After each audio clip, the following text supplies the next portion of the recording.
Halo, buku kali ini masalah cinta. Bukunya berjudul Risalah Cinta, pengarang yang tidak asing lagi, Khalil Gibran. Siapa yang tidak mengenal beliau? Tapi saya tidak akan membacakan buku ini pada kali ini.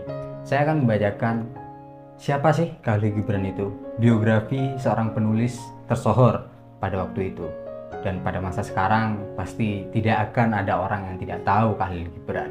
Mungkin ada tapi beberapa persen. Khalil Gibran itu siapa? Saya akan bacakan di buku Risalah Cinta ini.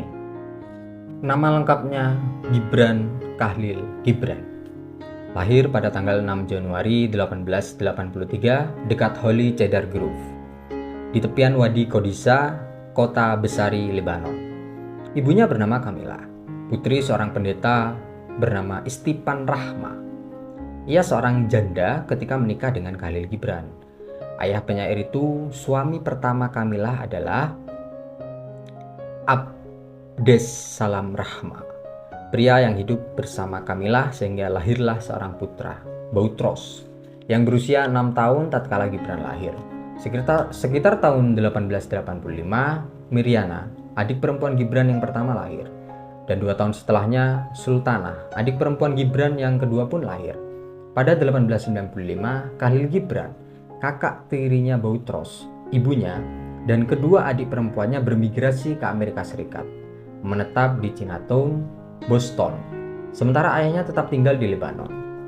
Dan sekitar tahun 1897, Khalil Gibran kembali ke Lebanon, tempat ia mengikuti kursus yang intensif di sekolah Al-Hikmah. Ia mempelajari berbagai macam mata pelajaran di luar kurikulum dan membenamkan diri dalam kesusastraan Arab kuno dan modern. Ia juga aktif dalam menggiat munculnya kesusastraan kontemporer dunia Arab. Pada tahun 1899, saat datangnya liburan musim panas di Besari, Khalil Gibran jatuh cinta setengah mati dengan seorang perempuan muda yang cantik. Meskipun banyak dugaan tentang corak hubungannya dan identitas perempuan muda itu, dapat dipastikan bahwa Gibran merasa bahwa kisah cinta pertamanya ternyata menjengkelkan, sekaligus mengecewakan. Pada saat musim gugur, ia kembali ke Boston lewat Paris. Dan beberapa tahun kemudian menggambarkan kisah cinta yang tidak bahagia itu dalam Sayap-Sayap Patah, The Broken Wings. Pada tahun 1902, Khalil Gibran kembali ke Lebanon. Kali ini sebagai pemandu jalan sekaligus alih bahasa bagi satu keluarga Amerika. Tapi terpaksa harus cepat-cepat pulang ke Boston ketika mendengar berita tentang kematian adiknya, Sultana, dan sakit keras yang menimpa ibunya. Pada Maret 1903, kakak tirinya Boutros meninggal, disusul ibunya yang meninggal pada bulan Juni dalam tahun yang sama. Meninggalnya Gibran dan adiknya Miriana di Boston, ibunya, kakak tirinya, dan adiknya Sultana semua meninggal karena penyakit tuberkulosis. Sekitar 1904, Khalil Gibran sudah mulai menarik perhatian sebagai seorang seniman. Fred Hoyle Landey, seorang fotografer ternama, menjadi pendukung yang pertama. Pada bulan Januari mengadakan pameran lukisan dan gambar penyair itu di studionya.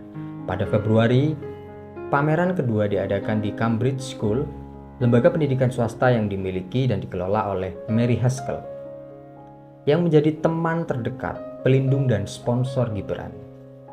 Di Cambridge School, ia juga bertemu dengan seorang perempuan yang impulsif dan cantik berasal dari Prancis, Emilie Michel, yang oleh semua kenalannya dipanggil Micheline, dan konon Khalil Gibran jatuh cinta kepadanya. Pada 1905, Khalil Gibran menerbitkan Musik, buku pertamanya dalam bahasa Arab.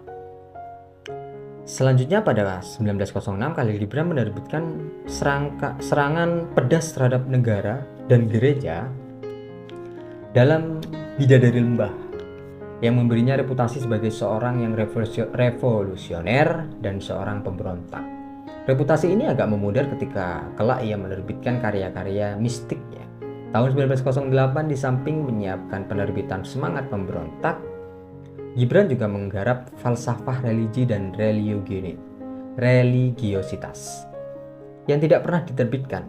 Tapi berkat kemurahan hati Mary Haskell yang bertekad membantu Gibran memenuhi ambisinya, menjadi seorang pemikir dan seniman besar, Gibran pun berangkat ke Paris, lalu mampir ke London untuk belajar di Akademi Julian dan di Écoles des Beaux-Arts.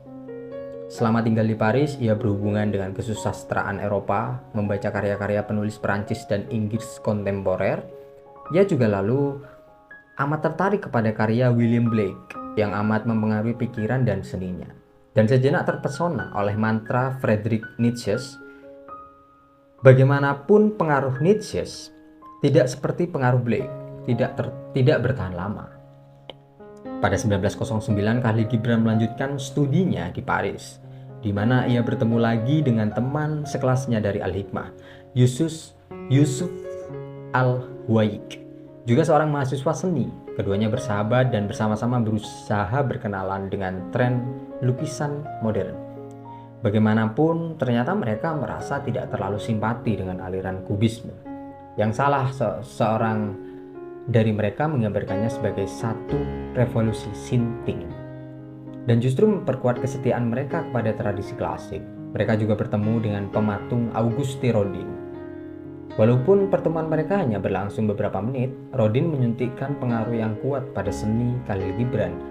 Gurunya di Paris yang sebenarnya adalah Maitre Lawrence. Gibran tidak begitu menyukai lukisan Maitre, sampai akhirnya ia meninggalkan Maitre dan mulai bekerja sendiri. Tahun 1909, ayah Khalil Gibran meninggal di Lebanon. Awal 1910, Khalil Gibran, Amin Rihani, dan Yusuf Al-Huwaik bertemu di London dan merancang banyak rencana untuk pembaruan kebudayaan dunia Arab. Salah satunya adalah rencana untuk mendirikan gedung opera di Beirut. Secara arsitektural, pada pendukung itu sendiri dibuat dua kubah sebagai simbol rekonsiliasi antara Islam dan Kristen. Sekembalinya ke Boston pada bulan Oktober, Gibran melamar Mary Haskell yang 10 tahun lebih tua, tapi ditolak.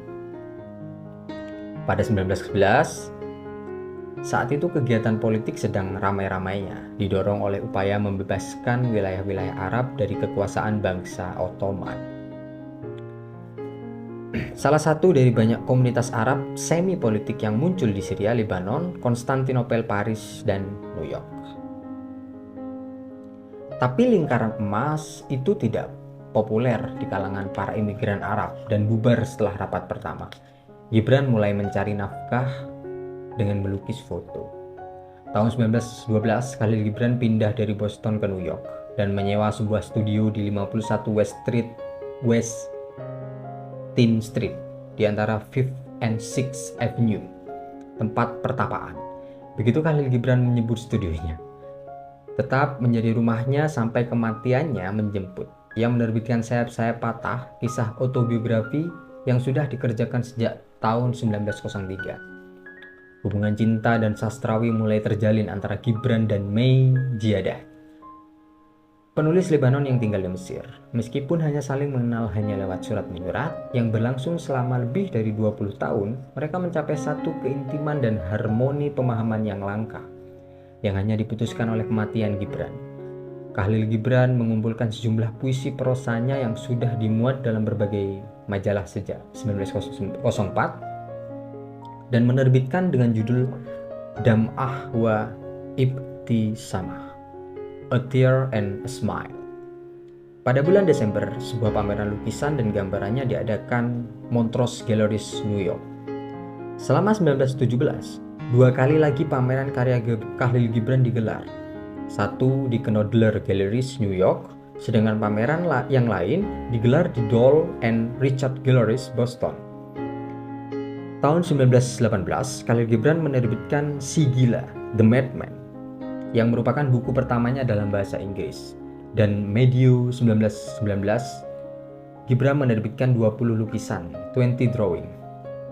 Koleksi lukisannya dengan kata pengantar oleh Alice Raphael dan juga Prosesi, satu puisi filosofis yang diberi ilustrasi oleh Khalil Gibran sendiri dan berisi beberapa lukisan yang terbaik. Sampai 1920, di samping menerbitkan Al-Wais, kumpulan kisah pendek dan prosa puisi yang sudah dimuat dalam berbagai jurnal antara 1912 dan 1918, Ia juga meluncurkan bukunya berbahasa Inggris yang kedua, The Forerunner. Khalil Gibran menjadi ketua sekaligus pendiri sebuah masyarakat sastra bernama Al-Rabita. Perkumpulan ini yang diantaranya anggotanya termasuk imigran Arab terkemuka seperti Abdul Al-Masih Haddad, Nasib Anida, Mikhail Naimi, Rashid Ayub, Nadra Haddad, William Chatsflis, Ilya Abu Madi, dan Wadi Bahut, memberi pengaruh kuat pada karya-karya pada penyair Arab dan pada beberapa generasi berikutnya dari penulis Arab. Pada 1921, Khalil Gibran menerbitkan satu lakon tematik, Iram Dat al-Imad, ditulis dalam bahasa Arab dan mengambil bentuk satu percakapan tentang mistisme. Saat itu, kesehatannya mulai menurun. Pada Januari 1922, karyanya dipamerkan kembali di Boston. Kali ini di Women City Club. Pada 1923, Khalil Gibran menerbitkan Al-Badayi, yang di dalamnya ia memasukkan sketsanya sendiri, digambar dari imajinasi ketika ia berusia 17 tahun, tentang beberapa filsuf dan penyair Arab terbesar seperti Ibnu Sina, Avicenna biasanya dipanggil, Al-Ghazali, Al-Khansa, Ibn Al-Farid, Abu Nawas, Ibnu Al-Mughaffa, dan lain-lain. Ia menerbitkan Sang Nabi, The Prophet, karyanya yang paling sukses. Tahun 1926, Khalil Gibran menerbitkan Sand and Foam, sebuah buku tentang al-aforisme. Beberapa di antaranya mula-mula ditulis dalam bahasa Arab dan kemudian diterjemahkan ke dalam bahasa Inggris. Selanjutnya, Khalil Gibran menerbitkan Jesus, the Son of Man, karyanya yang terpanjang. Sekitar 2 minggu sebelum meninggal, ia menerbitkan The Earth Gods. Gibran meninggal pada hari Jumat 10 April 1931 di St. Vincent Hospital, New York. Setelah sakit berat dan lama, dalam otopsi dijelaskan bahwa menderita sirosis hati dengan tuberkulosis awal dalam sebelah paru-paru. Tubuhnya terbaring dalam bangsal pemakaman selama 2 hari dan ribuan pemuja datang memberikan penghormatan terakhir. Ia lalu dibawa ke Boston, tempat diadakan misa arwah di Church of Our Lady of the Cedar. Jenazahnya dimasukkan ke dalam peti besi untuk menunggu dipulangkan ke Lebanon, dan akhirnya tiba di pelabuhan Beirut pada 21 Agustus. Setelah upacara penyambutan besar-besaran yang unik dalam sejarah Lebanon, jenazah Khalil Gibran dibawa ke Bisari. Keberistirahatannya yang terakhir dalam kapel tua dan biara Mansarkis. Tidak jauh dari Mansarkis, penduduk Bisari dengan disponsori dan didorong oleh pemerintah Lebanon mendirikan Museum Khalil Gibran. Ketika meninggal, Khalil Gibran meninggalkan 2 karya yang diterbitkan setelah ia telah tiada. Wanderer yang sudah selesai terbit pada 1932 dan Garden of the Prophet yang dilengkapi dan diterbitkan pada tahun 1933 oleh Barbara Young, penyair Amerika yang mengaku telah menemani Gibran selama 7 tahun terakhir hidupnya. Itulah kisah biografi Khalil Gibran. Dan untuk selanjutnya saya akan membacakan penulis yang lain. Tapi next projectnya adalah membaca Sang Nabi, di mana tulisan Khalil Gibran yang paling sukses yaitu The Prophet atau Sang Nabi. Untuk itu terus saksikan Orang Biasa.